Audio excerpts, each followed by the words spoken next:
Hi, everyone, and welcome to this episode of Raise the Vibe with Liz. I'm your host, Liz Peterson, and today I am hosting Sivan Hassett and Rachel Wilkie. We're going to be discussing Entering the Mind, a book about Dzogchen, a meditation practice which points the practitioner to their own mind in its natural state. So a little bit about Sivan and Rachel before we get started. So Sivan Hassett and Rachel Reid Wilkie are, as they say, co-conspirators in all things, with heavy emphasis on spirit, which together they've been exploring since the day they met. Throughout the years, they have collaborated on numerous projects in the arts, both in Los Angeles and New York City. Their time in the East Village culminated in a monumental exhibition, Documents of Love, at the famed Hosfelt Gallery in Chelsea, where the couple exhibited a diverse body of work, poetry, paintings, photography, a short film, to the attendance of thousands. Upon returning to Los Angeles, Sivan and Rachel founded Riot Material magazine, a now thriving and widely read literary cultural magazine with its eye on art, word, and forward-aiming thought. Rachel and C are the rare married couple who not only work and create together, but practice together day after day, side by side, often knee to knee, in the singular pursuit of knowing the deeper self beyond the conceptual self. Rachel, C, welcome to the show. Thank you for having us, Liz. Pleasure to be here. So great to have you. So let's jump right in. And why don't you go ahead and give a description of Dzogchen and what it's all about? Well, Dzogchen is considered amongst all the practices in the world, the highest practice, because it's the one meditation practice that points the practitioner straight to their own essence. And this is what the Tibetans call the nature of mind. They also call it Rigpa. And really, this is the enlightened mind. And it's not a fantasy mind by any means. It's not some mystical thing. It's right there within each of us, and it's accessible. So the practice is quite special, and it creates profound change in every individual who embarks on it. And it's easy to do, actually. It's actually quite pleasurable. And what makes it special? Well, the fact that you can go within and find that so-called kingdom of God right within yourself and be present in it and awaken it and train in it to the point where you begin to transform your outer world through existing in the inner world. And that inner world is just profound. It truly is magnificent, and it imparts all kinds of information, all kinds of knowledge that moves towards the highest wisdom knowing of all time. I see. So how does it differ from other practices around the world? Well, all practices are great, and all practices are really do ground each individual. They do impart a lot of information. They relax, they center. Dzogchen is different because it says, okay, now we're going to take you to that point where you are there, you're relaxed. Zen takes you to the point where it opens up this idea of emptiness to you, and you settle and rest in this emptiness, and that's where you go. And this is basically where all the traditions take you, to the recognition of emptiness. Dzogchen takes you to this point of emptiness and says, mixed with that is your own personal individual awareness. And it's critical that we recognize that these two are together. It's not just empty. It's not just the world is not an illusion. The world is an illusion born of our own awareness. And this is the critical tipping point for moving forward and awakening into that highest self. So it really is a different kind of practice. Rachel, do you have any feelings or thoughts around what C is saying? Well, of course, I concur with everything he's saying. And I would just like to add a slightly more personal note on it. I'm a bit newer to the practice, but I did experience quite rapidly in my training profound effects on myself. And it wasn't so much the meditation practice itself would just, with a daily dedication to that practice, it would be very incremental, the slight changes of experience that I would experience each morning. But then I noticed over a period of months, and I definitely felt it after 1 year only, which is a relatively short time, I just felt that this was having a profound effect on my outer world and my perception of the world around me, and my perception of myself, my perception of others. And so I found that a sort of abiding calm was imbuing my personality. And so I started to reap the benefits, as it were, of this practice quite rapidly. It didn't take so long. Gosh, that's wonderful. And see, how about you? What led you to this practice? Well, I think I was on the same path as most everybody is. You know, we were born into this world, and it's a bit confusing. It's a bit troubling. I mean, I know a lot of people have joyous experiences in their childhood, but still they're longing for perhaps something more, you know, more information on what we're doing here, why we're here. You know, a lot of people are seeking their higher purpose in this world. And this is part of the pursuit, I think, at all times. And it was this very pursuit of trying to understand the world that led me to various teachings, various practices, beginning, since I'm a man of the States, with the Native American practices that felt to me that they were the most accessible to me because they felt of our land. But those eventually pointed out towards Buddhism, and then Buddhism itself was very quiet about the Dzogchen practices. They don't really speak too much about it, but there were reference points and there were footnotes in books that I was reading. And so through those footnotes, and they led me to certain teachers, and then stumbling on Dzogchen, I just recognized this is it. This is the teaching. And this was in referencing and comparing them to many different teachings that I had been practicing in my life. So I had a very good gauge on what was working, what raised red flags, what was dubious. And this one, there's not a single moment in these teachings that raise any red flags for me. So this is it. And it's a special teaching. You talk about how it's passed down. There's a lineage that exists within it. The living, breathing lineage that goes back many thousands of years. And beyond, into what the great masters say, into various solar systems around the universe. It's a mind transmission. It's a human to human transmission. The Tibetans really took it to another level in the last century by kind of organizing it and creating this beautiful hand-down lineage from one master to one student, and then that one student to another student in his lifetime. But as I think humanity is changing and humans are evolving, these teachings are becoming more accessible, and they're being sanctioned by the great masters around the world to be taught to many more individuals. So to our great fortune, it's now accessible to many of us here in the West.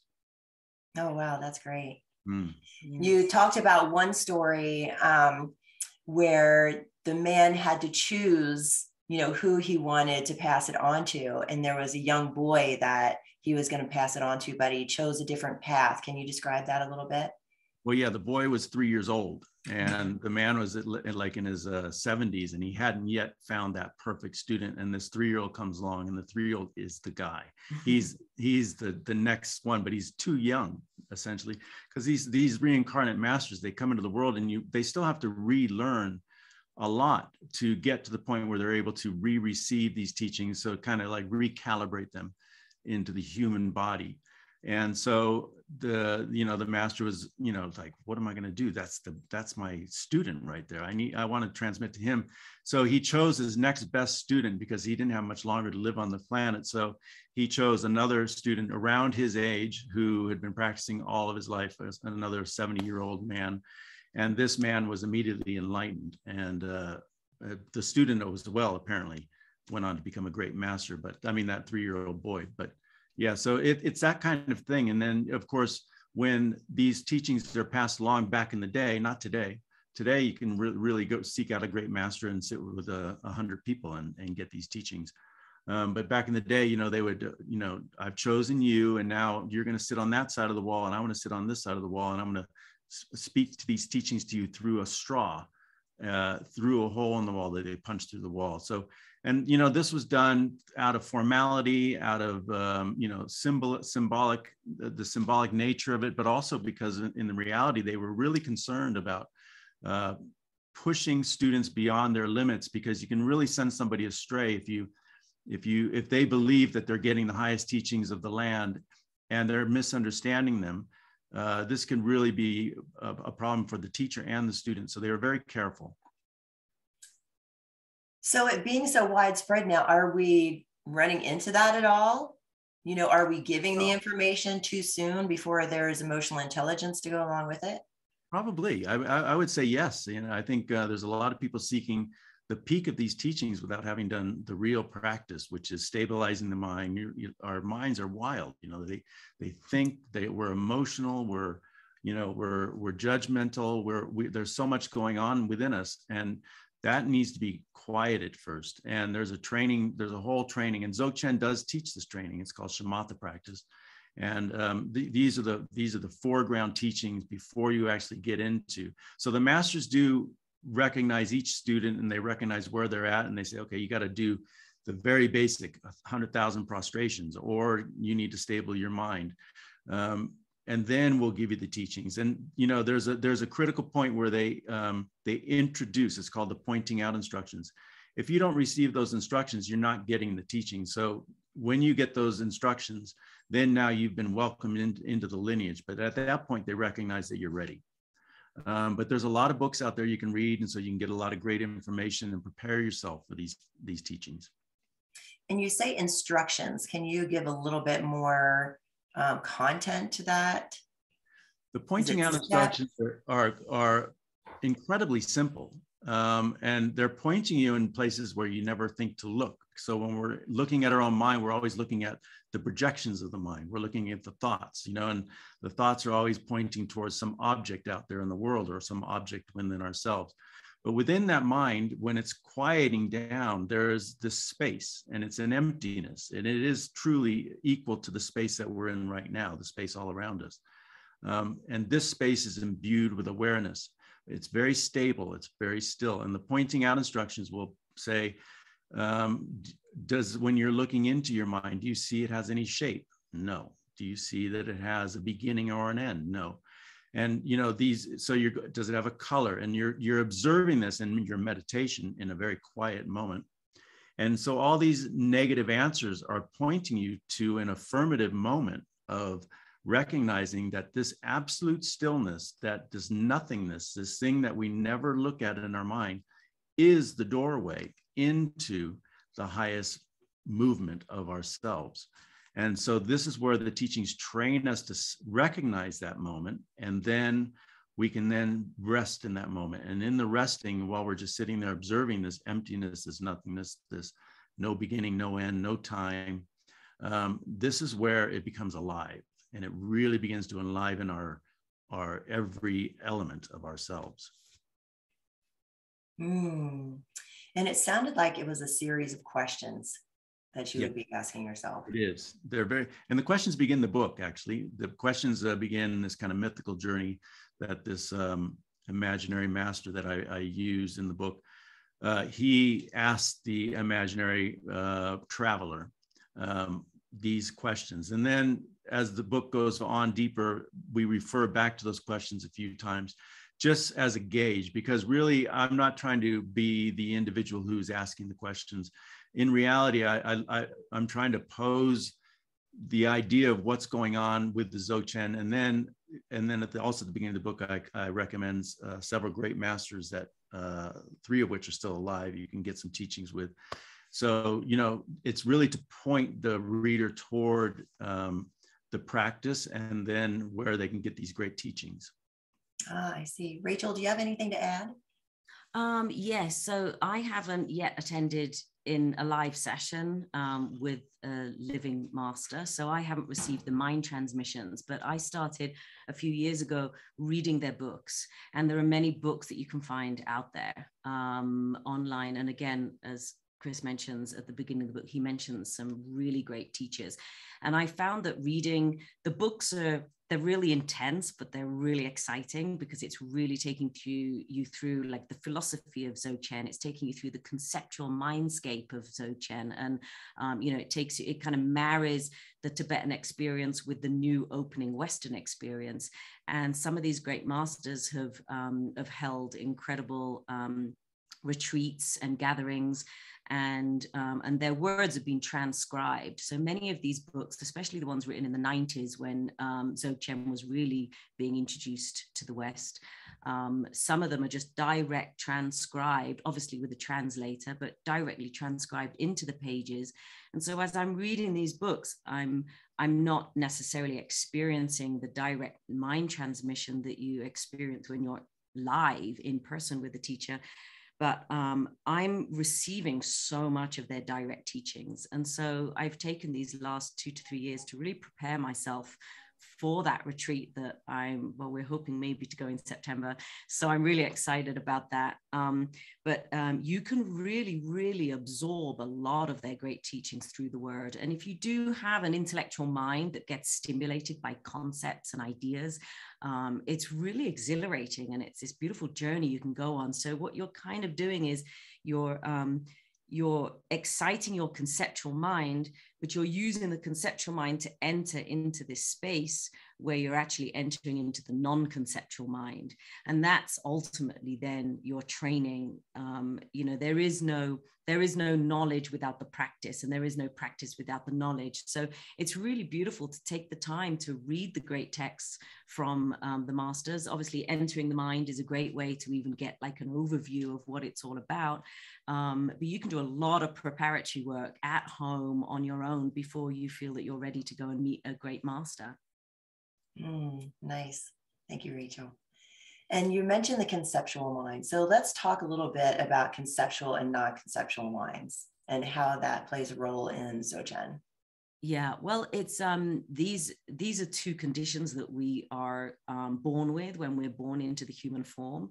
And the conceptual mind is basically speaking, it's that everyday habitual mind that continues to think, it continues to plan, it continues to strategize, and it perceives the world as us and other, or self and other. And this conceptual mind, there's nothing wrong with it. It's a mechanism that we're born with because it can protect us from danger. It tells us when something's too hot, don't touch it. It tells us when to eat and tells us when to run.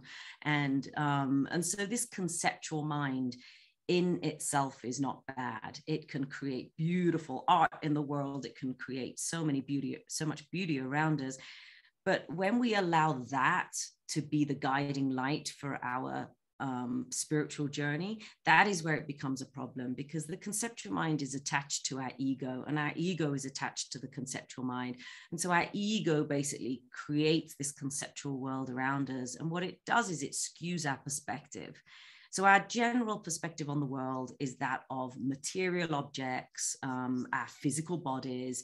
It's about our identity. It's about the labels and stories that we tell about ourselves and about others. And it creates a sense of judgment because we see ourselves as separate from all that else, which is. And so the non-conceptual mind is where we're aiming for when we enter into meditation. And as C said, like many meditation practices will take us to that non-conceptual mind.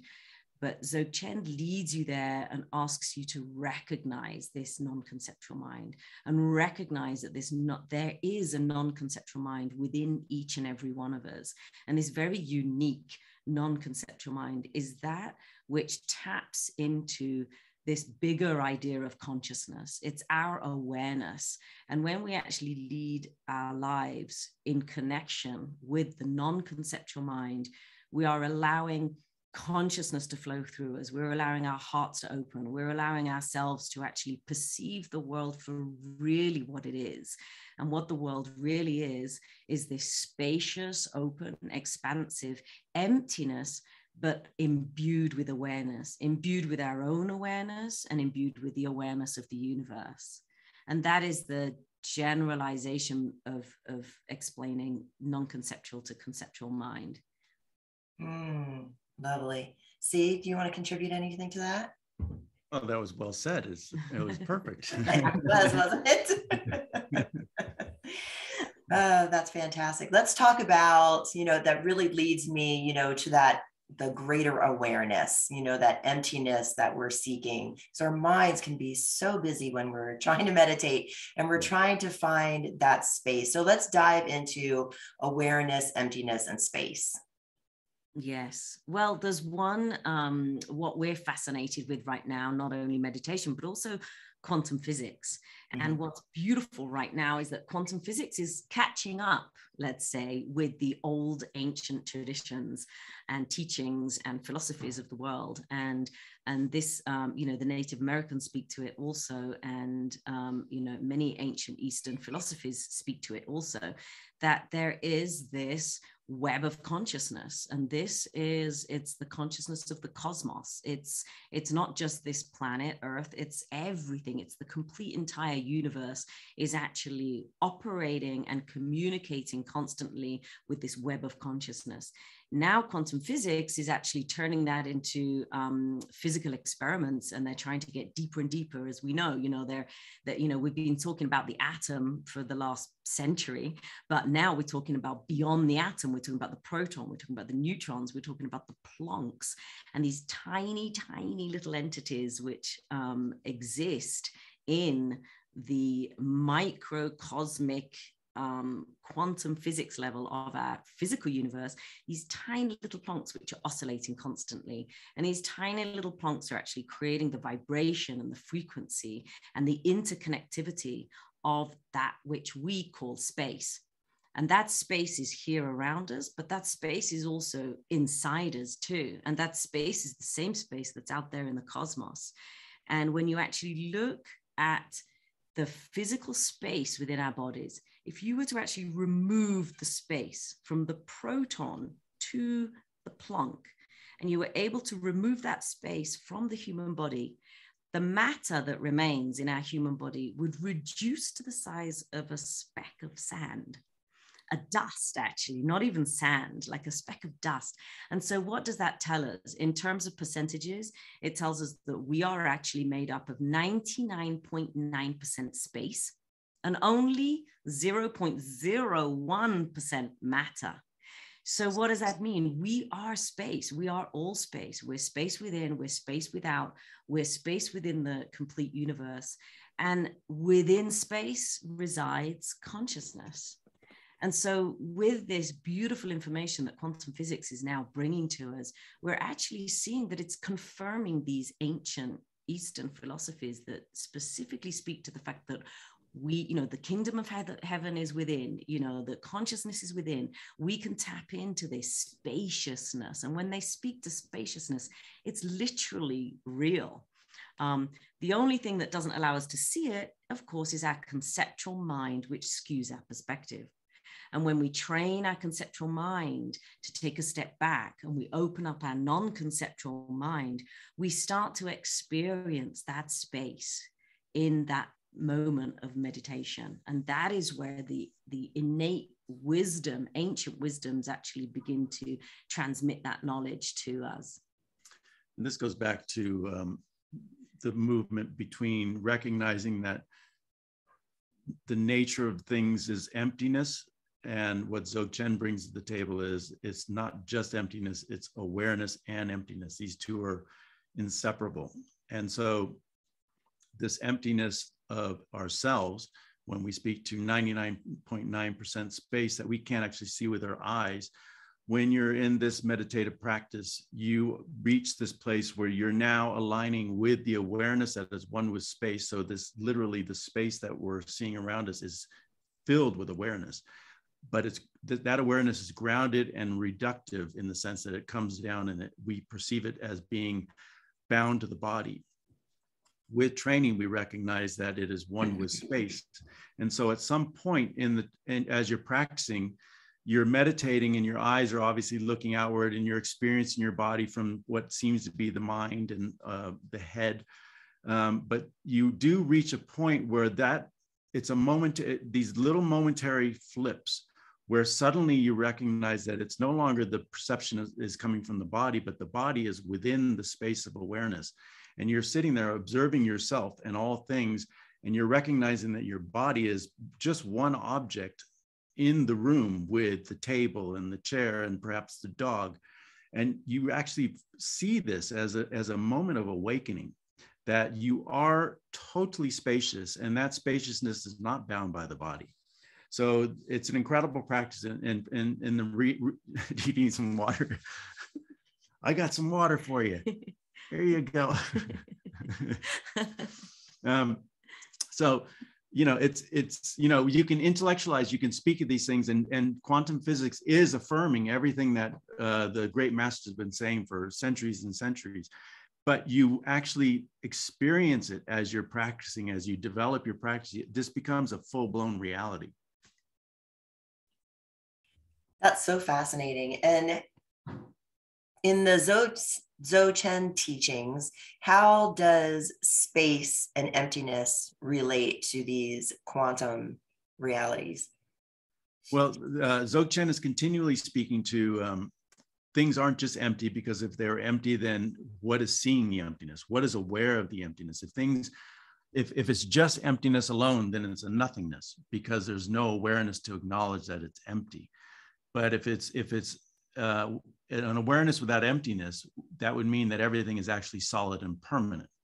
And we know that nothing is solid and permanent. Everything breaks down, including ourselves, but including the greatest mountains in the world. Everything breaks down. The universe we see imploding at all times and rebirthing itself. So it's this combination of emptiness and awareness that is inseparable. And quantum physics is beginning to recognize that, yes, things are empty. We see that everything throughout the universe is, that is of matter is 99.9% space. But they're also recognizing that that empty space is charged with energy. And that energy is born of the Planck level, which is way down below the proton. But that Planck energy is the driving energy of the universe. It's all these spinning little spheres that really create the movement and the animation of the universe itself, including ourselves, and it's probably the very essence of our consciousness. So the emptiness and the awareness, probably the awareness is born of that Planck energy, I would imagine. And there you have it. These are the fundamental natures of the universe, and we are one of the fundamental natures of that universe. And how can, working with this energy take us to that natural state that you discuss in your book? It's a very organic process, and the organic process is simply, like I use in one of the earlier chapters, the metaphor of the Grand Canyon. When you go to the Grand Canyon, you're just awestruck, and you just want to sit there and be quiet and observe.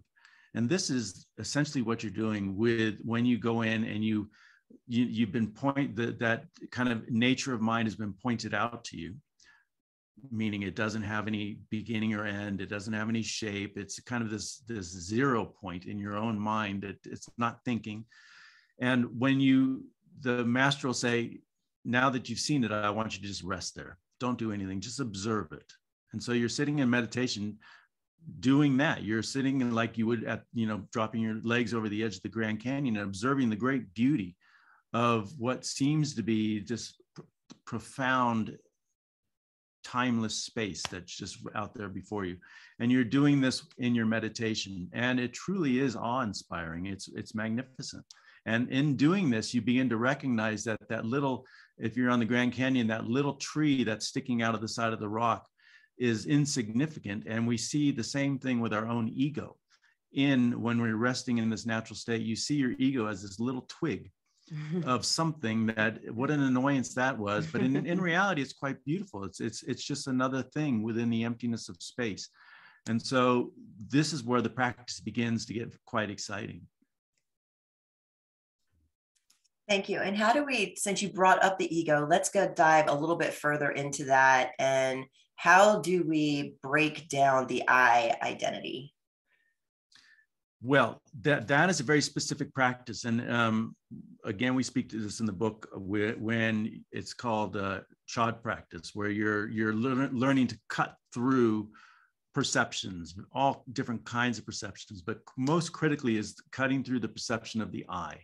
And how do we do that? Well, there's, these kind of grisly practices that imaginatively you sit in your meditation practice and you say, where is this I? When I say me, Sivan Hassett, where is this me? What am I referencing exactly? Because we perceive our bodies to be, that grand center of self. And so if the I is me, then it must be all of me, from my foot to the top of my head to every aspect of myself, because there can't be any part of this body that's an organic oneness that does not hold the essence of me.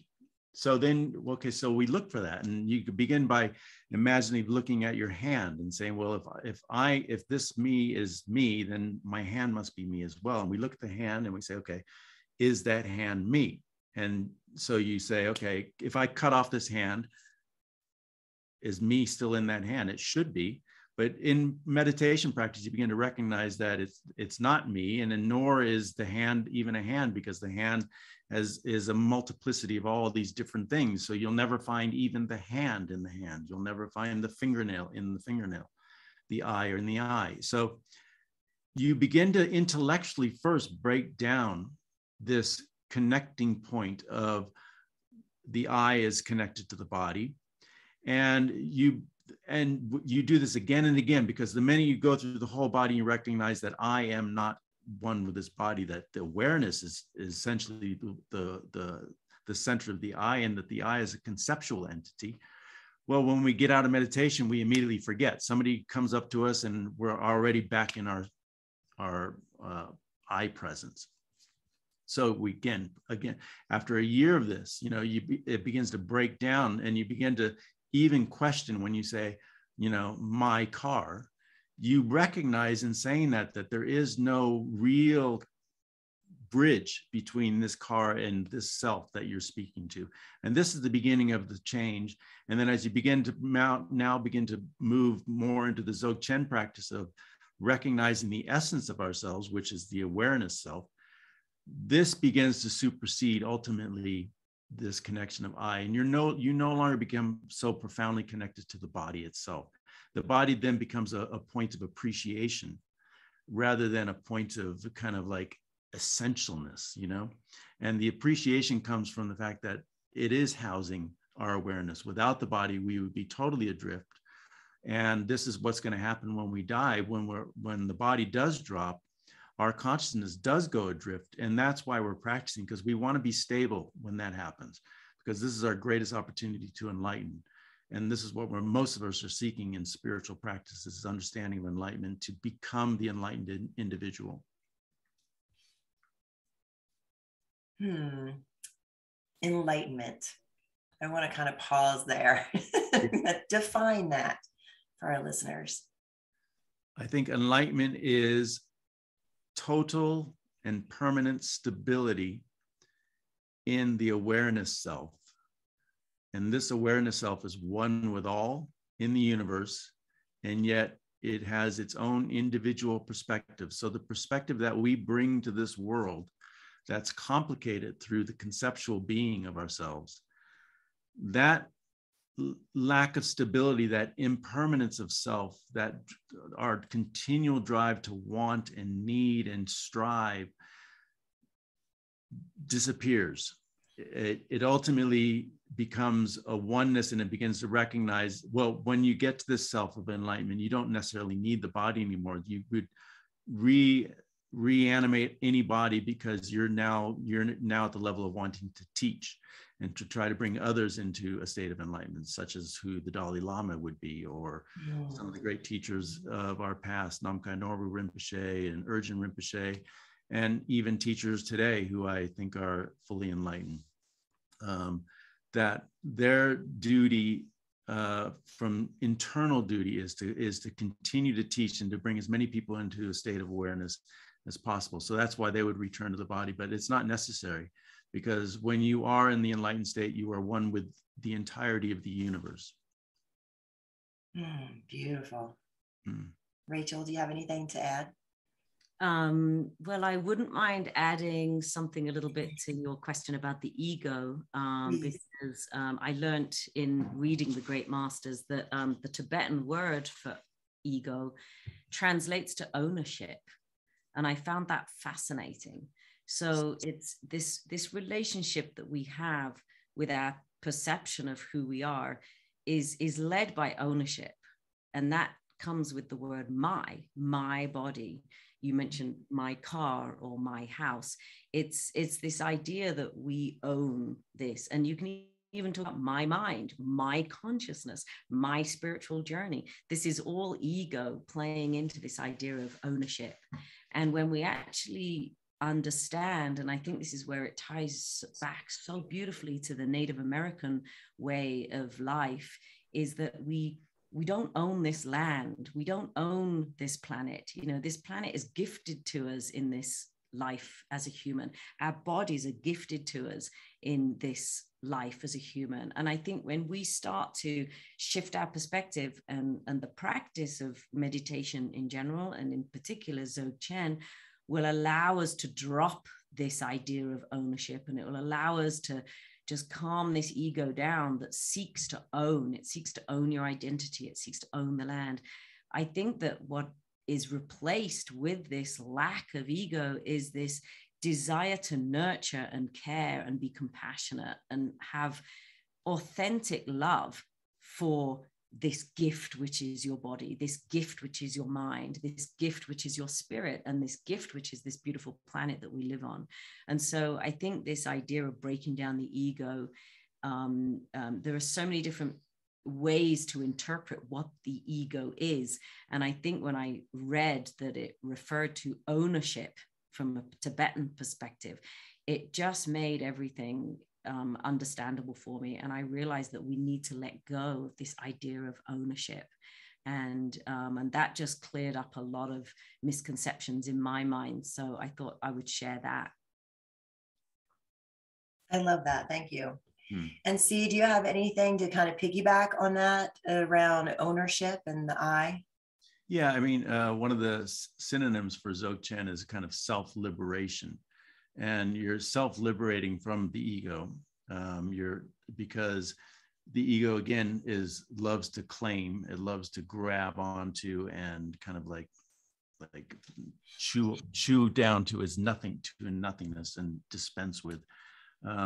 So the idea of self-liberating really also is synonymous with allowance, and with the idea of allowing is simply, when you begin to move deeper into the Dzogchen practice, you find yourself allowing for so much more in your life. You're no longer judging or correcting or rejecting. You simply just say, it's yes, it's everything is affirmed, and everything in every stage of its own existence is given grace. And, you know, so it's really a beautiful, you become such a much more lighter presence on this planet because you're saying yes to everything, because there's no reason to reject anything. Everything is within the awareness. If our awareness is space, we know that space allows for everything. Space allows for this planet to exist. Space allows for us to exist. And the space says no to nothing. The space says, just says, yes, go for it. You know, do what you want to do, implode on yourself, do what you want. It doesn't matter to me. And this is where we get to. And with this, though, as we move deeper into this awareness self, the very nature of that is compassion and love. In the same way that the very nature of water is to be wet, or the very nature of fire is to be hot, the very nature of awareness being and the enlightened being is love and compassion. They are inseparable elements as well. So again, you're moving towards these highest of concepts. And I think we all want to be more compassionate. We all want to be more joyous. We all want to love freely from the heart in ways that is unimpeded by our own blockages. And this is the very thing that we're moving toward when we enter into the natural state. That's beautiful. Mm. I think that would do wonders for a lot of things around the planet these days. It's a truly noble pursuit, I think. You know, it's like if we're looking for our highest purpose, I don't think there's anything more higher than that, is to try to aim for that beautiful self-love, and that self that just loves. It is, that's the peak. Mm-hmm. So what is Dzogchen aiming to do? You know, we're aiming to reach this higher level, but what is Dzogchen aiming to do within us? Well, most critically at first, it's aiming to break down the perception of self that is not, it's a misperception. And that perception of self is wholly bound with the body. And then with the body, there's the other, as Rachel spoke of before. So this is a misperceiving of our very essence, because our very essence goes back to what we were just speaking about, is the essence that allows. It's a spacious self. It's a spacious self that's totally infused with awareness, and there's no reason to reject anything. So these are the kind of the major factors of Dzogchen. Now, the great thing about Dzogchen is that it recognizes that this is not such an easy pursuit, that the ego is a powerful and wily entity, and it's been with us since the beginning of time. You know, you don't become enlightened and then at some point unenlightened. At some point, it could have been the Big Bang. The Big Bang could have been such an incredible, destructive, catastrophic force that it just shattered the nature of all things, and it sent a lot of beings into a state of unenlightenment. That maybe that was it. Who knows? But according to the masters, we as individuals have been confused and in our conceptual state since the beginning of time. And time is a conceptual element as well. So you're moving towards becoming enlightened. And this isn't easy because habitually we want to, you know, see ourselves as a singular entity, and we want to see everything else as different than. Yet innately we know that that's not true. And this is the little thing that's driving us towards spiritual practice. And it becomes once we begin to pursue this, we begin to recognize this more, and we get pulled even deeper into the practice. So this is the pursuit of Dzogchen, and I think all the great traditions around the planet is to help us enlighten. Dzogchen has its own set of teachings, and these teachings, like all the others, are helping to break down the ego and helping us to understand that we are less than who we think we are. And in that lessening, we become greater than. So it's always a paradox. And you also discuss, like, these teachers are well-read. Oh my God. Yes. They're fiercely intellectual. They, you know, like the Bon tradition alone, there's two great traditions in Tibet, the Bon tradition and the Buddhist tradition. At the peak of both traditions is Dzogchen. And the Bon and the great masters of Dzogchen, these guys are like going for their PhD in intellectual studies. They literally know, and because they have to, by the time they've graduated from their schools, monastic schools, they know every single line of every single word of every single text that's ever been written for the last 1,000 years. Wow. And they're in classes debating with one another on the various points of these texts. And they're also while they're doing this, they're taking these 3-year retreats. They're doing all kinds of things to really prepare them for, at the basic level of don't step on an ant. This is where you begin your education, and to the end where it doesn't matter what you do because you're not going to do anything wrong. At that point, you've already recognized that the body is an illusion, the earth is an illusion, and you don't even have to become enlightened by the time you've graduated from this 13-year program. But you are so intelligent, and you already have enough experience meditationally. You've already been trained by the great masters who in these lineages are enlightened, that, you know, you're at the edge, and now it's up to you to take that all the way to the end, because, you know, some of these guys are in their 30s by the time they've graduated, or sometimes in their 20s. And so they still have 40 or 50 years to fully enlighten. In the meantime, they're teaching. So these guys are great intellectuals and truly, truly masters of their craft. Amazing. What has Dzogchen done for you? It is utterly eradicated the really complicating thorns of my personality. You know, it's erased all the fear in my being, and I was loaded with fear growing up. It's anxiety, completely eradicated that. I was filled with anxiety. Like depression would come and go in me. That doesn't come and go anymore. I really feel like I'm a stable presence, and I really feel tremendous, so much more love. Like I've always been a loving being, but I've had trouble tapping into that love, into my own being, like feeling that this heart center here had some sort of shield over it, even from myself. But people would point it out, you know, like they would, you know, they just wanted to see me love more, and they wanted to see me laugh more. So this heart I feel now, whereas for a good 30, 40 years of my life, it was kind of an iciness there.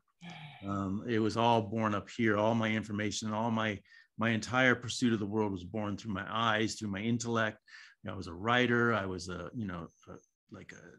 continually, I'm an art critic and so I was, like critiquing. You know, that critique is now born of so much more love and compassion and just more understanding. So I'm a fundamentally different person than I was even 20 years ago. Although I look the same, I project the same being, but there's something very different in me that I recognize. Awesome. Rachel, how about you? I think for me, it's not been so much about opening up my heart. I've always been very open. I've probably been too open. Rachel has a massive heart. I welcome everybody in, all the strays and everything. But I always had, I worked in fashion for many, many years. So I was trained in my career to look at the exterior identity of a human being. It's all about this physical beauty. It's all about this idea of beauty, this twisted idea of what beauty should be and what makes a woman beautiful, what makes a man beautiful. And although I thoroughly enjoyed my career as a fashion designer, it was awesome. I always had a knowing, this contradiction perhaps that C mentioned just now. I inherently knew this isn't right. You know, I grew up in the countryside and I was surrounded by spirit. You know, I would be running in the fields barefoot. I would be talking to the fairies in the trees. I had a beautiful childhood, which wasn't anxiety ridden or fear driven at all. And it was just all about nature. And I felt at one with that. But then as I grew into my late teens, you know, the dream is to travel the world and live in all the great big cities and be, you know, involved in this glamorous lifestyle called fashion. So I pursued that, but with it, I was carrying with me this deep down contradiction. And I knew that I was living these sort of parallel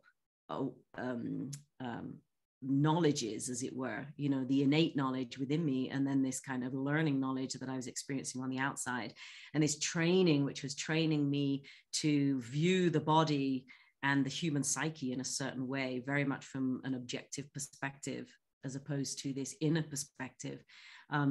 With that was born poetry. So I used to write a lot of poetry, and the poetry was just this direct transmission from my higher self down onto the page. I never kept a journal. I used to just keep notebooks of poetry and poetry and poetry. And this went on for many, many years. And that was my little safe place. That's where I would go. And these little black books would just collect in a corner, you know, and it would just like document my evolutionary self in terms of my spiritual journey. And so I think now that Dzogchen, C has introduced me to Dzogchen, so now I'm able to put this innate knowing into a formal practice. And this now I've been able to recognize that through my practice with Dzogchen, I'm able to cut through that illusion of identity, that exterior identity that I had trained so many years to create. About myself and about others, and in particular about this idea of what beauty is and what beauty isn't. And this Dzogchen practice has really allowed me to cut that right through, and to let go of the judgment. Because with these falsified ideas of what we think beauty is, we begin to judge. It's very much about that's a beautiful person and that's an ugly person. And so what Dzogchen has done for me, it has actually now decodified and de-educationalized myself so that I wouldn't say I'm there yet, but I've really, really challenged myself with this practice to break down those judgment of identity. Awesome. Thanks, Rachel. And C, what are the benefits of Dzogchen? Well, the initial ones are, well, initial, maybe not. It takes a while, but really, if you're practicing daily, and if you're thinking about these teachings quite a bit, and you begin to experience this idea of the non-conceptual self, what very quickly happens at that point is fear, anxiety, depression, anger, all of these things just disappear. And they do it all on their own. So you could be in therapy for your entire life and working on these very elements of anger, depression, addiction, all these things, and still struggle to let them go in your life. But the natural forces of just recognizing our inner higher self, which they call the natural state, it simply is like a pulling the plug on in the tub. Things just pull out on their own, almost gravitationally, they leave. So this is some of the magnificent things that take place when you're practicing Dzogchen. But you know, as an intellectual curiosity, these teachings are fascinating. And if you like philosophy, Dzogchen is considered the highest philosophy on the planet, and it's basically a flawless philosophy. So many great philosophies in the world are tapping into the Dzogchen tradition from various angles, but they don't fully capture it. And this one is complete unto itself, and it's stimulating in that sense. You might have some ideas on that I didn't maybe. No, I think that's right. Yeah, for sure. I mean, just one comment on the as the fear and anxiety and judgment is leaving you, as we know, the nature of physics is that a void cannot be created. Something will fill that void, and what naturally gets filled is this love and compassion within you. So it's not something that you have to push away. Just let it fall away, and then it will naturally refill you with this feeling of love and compassion. And I think that's the beautiful organic nature of Dzogchen. Lovely. Thank you. And is there anything that you would like to end with today? Anything maybe we haven't discussed that you would like to share with our audience before we go? Not specifically perhaps, but I would like to say that first of all, we both believe that like any meditation can work for anyone, and you know, everyone has to find their own way and find what resonates with them, find teachers that resonate with them. And you know, it's really important that this personal spiritual journey is a personal expression of your inner higher self. And so, you know, Dzogchen is extremely inspiring to us. We love it, and we've, you know, it's brought us so much wisdom and knowledge. It might not be for everyone, but give it a try. You know, experiment a little bit, explore, and just take the courage and the leap to explore your own personal journey. But when you find something that just feels right, and you just feel this one's connecting to me, then pursue it. And have the courage to also stick with that one and pursue. Some of the great masters say, you know, by all means explore, but you don't want to necessarily spend your whole life being the jack of all trades and master of none. You know, ultimately, all spiritual practices are pointing pretty much to the same place. And so if you keep on jumping around from one tradition to another tradition, you might just find yourself only ever sort of arriving at the beginning of each tradition and never quite deepening your journey and really experiencing the benefits of that particular teaching. So by all means, explore and take your time exploring and experiment. And, but when you feel that something's connecting with you, then stick with it and go deep and allow yourself to open up perhaps to that fear of going too deep. Like, let yourself go as deep as it takes you and enjoy that journey. Oh, I love that. And C, do you have anything to leave our audience with today?